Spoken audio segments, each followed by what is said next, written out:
দেশের কোন মানুষের দাবি ছিল? আপনি বলেন, আপনি তো প্রশ্ন করছেন কোন মানুষের দাবি ছিল। আমি তো বলেছি কিছু মানুষের। হ্যাঁ, কাদের দাবি ছিল? কাদের দাবি ছিল আপনি বলেন, আপনি তো সাংবাদিক, আপনি জানেন কাদের দাবি ছিল। না না না, ওই সময়টা বাদ দিয়ে জামাত ইসলামকে আগে নিষিদ্ধ করার দাবিটা কাদের ছিল? কোন দলের ছিল? আওয়ামী লীগের নিষিদ্ধ করার দাবি ছিল। আওয়ামী লীগ 15 বছর ক্ষমতায় ছিল, করে নাই কেন? এখন আপনারা বলতে পারেন যে জামাতের নিষেধাজ্ঞা প্রত্যাহারের ব্যাপারে স্বরাষ্ট্র মন্ত্রণালয় যে সিদ্ধান্ত নিয়েছে সেটা প্রেক্ষাপটটা কি? আপনারা সবাই জানেন যে আমাদের সমাজে কিছু মহল থেকে বহু বছর যাবৎ জামাত ইসলামীকে নিষিদ্ধ করার দাবি উঠত, বহু বছর যাবৎ। আমি ঠিক বেঠিক ওখানে যাচ্ছি না। আওয়ামী লীগ কখনোই এটা করে নাই, কখনোই করে নাই। 15 বছর ক্ষমতা আছে, কখনোই করে নাই। তারপর তারা এমন একটা বিশেষ মুহূর্তে এটা করেছে, যেটা তখন ছাত্র জনতার বিপ্লব চলছিল, গণ অভ্যুত্থান চলছিল।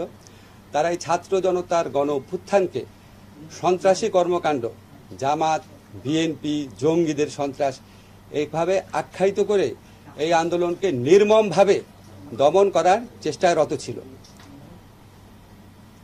নির্মমভাবে দমন করার চেষ্টায় রত ছিল, এটা বহু প্রমাণ আপনারা বহুভাবে পেয়েছেন। এবং আমাদের স্বরাষ্ট্র মন্ত্রণালয়ের পক্ষ থেকে পরীক্ষা করে দেখা হয়েছে, তারা যে সন্ত্রাসী হিসাবে জামাত, বিএনপি, জঙ্গিকে আখ্যায়িত করেছিল, ওই ন্যারেটিভের পার্ট হিসাবে তারা জামাতকে সন্ত্রাসী সংগঠন হিসাবে হঠাৎ করে ঘোষণা করে একটা প্রজ্ঞাপন জারি করে।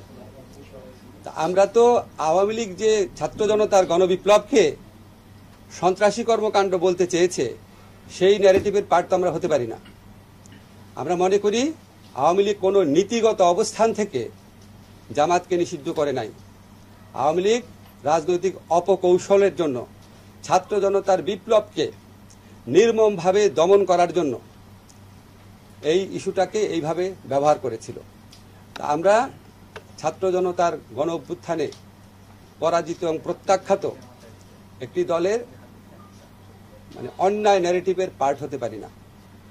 এটাই হচ্ছে আমাদের বক্তব্য। এবং আমাদের স্বরাষ্ট্র মন্ত্রণালয় থেকে তারা পরীক্ষা নিরীক্ষা করে দেখেছে, আওয়ামী লীগের পক্ষ থেকে ছাত্র জনতার গণবিপ্লবকে যেভাবে সন্ত্রাসী কর্মকাণ্ড আখ্যায়িত করা হয়েছিল, জঙ্গি কর্মকাণ্ড আখ্যায়িত করেছিল, এটার পার্ট হিসাবে জামাতকে নিষিদ্ধ করা হয়েছিল। এই ন্যারেটিভটা সত্যি না, সেটা ছাত্র জনতার বিপ্লব ছিল। ছাত্র জনতার বিপ্লবকে সন্ত্রাসী হিসেবে আখ্যায়িত করা, কর্মকাণ্ড হিসেবে আখ্যায়িত করা, সেটা একটা দলের উপর চাপিয়ে দেওয়া, তাকে নিষিদ্ধ করা, আমরা এই মিথ্যা ন্যারেটিভের পার্ট হতে পারি না। এটা হচ্ছে আমার বক্তব্য। দেশের কোন মানুষের দাবি ছিল? আপনি বলেন, আপনি তো প্রশ্ন করছেন কোন মানুষের দাবি ছিল। আমি তো বলেছি কিছু মানুষের। হ্যাঁ, কাদের দাবি ছিল? কাদের দাবি ছিল আপনি বলেন, আপনি তো সাংবাদিক, আপনি জানেন কাদের দাবি ছিল। না না না, ওই সময়টা বাদ দিয়ে জামাত ইসলামকে আগে নিষিদ্ধ করার দাবিটা কাদের ছিল? কোন দলের ছিল? আওয়ামী লীগের নিষিদ্ধ করার দাবি ছিল। আওয়ামী লীগ 15 বছর ক্ষমতায় ছিল, করে নাই কেন? তার মানে তো তাদের বদ মতলব ছিল। 15 বছর তারা ক্ষমতায় ছিল, তারা তাদেরই সহযোগী সংগঠন বিভিন্ন মহল থেকে তারা এই ধরনের দাবি তুলেছে। আবার আমরা অতীতে দেখেছি আওয়ামী লীগ জামাতকে সাথে নিয়ে 1986 ইলেকশনে গেছে, 1988 সংসদে একসাথে পদত্যাগ করেছে। একসাথে পদত্যাগ করার পর একসাথে মতিউর রহমান নিজামী, প্রয়াত মতিউর রহমান নিজামী সাহেবের সাথে আওয়ামী লীগের সভানেত্রী সাংবাদিক সম্মেলন করেছেন। বলেছেন উনি শুধু আওয়ামী লীগের লিডার না, উনি সকল বিরোধী দলের নেতা। পরবর্তীকালে জামাত যখন প্রেসিডেন্সিয়াল নির্বাচনে জয়লাভ করার জন্য আওয়ামী লীগের পদপ্রার্থী জামাতের আমির গোলাম আজমের কাছে দোয়া চাওয়ার জন্য গিয়েছেন। 1996 আন্দোলনে জামাতকে নিয়ে অংশ নিয়েছেন। আমরা সর্বশেষ নির্বাচনে পত্রপত্রিকায় রিপোর্ট পাচ্ছিলাম জামাতকে ইলেকশনে আনার একটা প্রক্রিয়া চলছে। তারপরে যখন আওয়ামী লীগের বিভিন্ন মহল থেকে এই ধরনের দাবি করা হতো এবং আওয়ামী লীগ যখন আবার এই দাবিটা পূরণ না করত, আমার পার্সোনাল ওপিনিয়ন হচ্ছে এটা আওয়ামী লীগ জামাতকে চাপে রেখে তাদের কথা মতো চলতে বাধ্য করার একটা প্রক্রিয়া হিসেবে নিয়েছিল।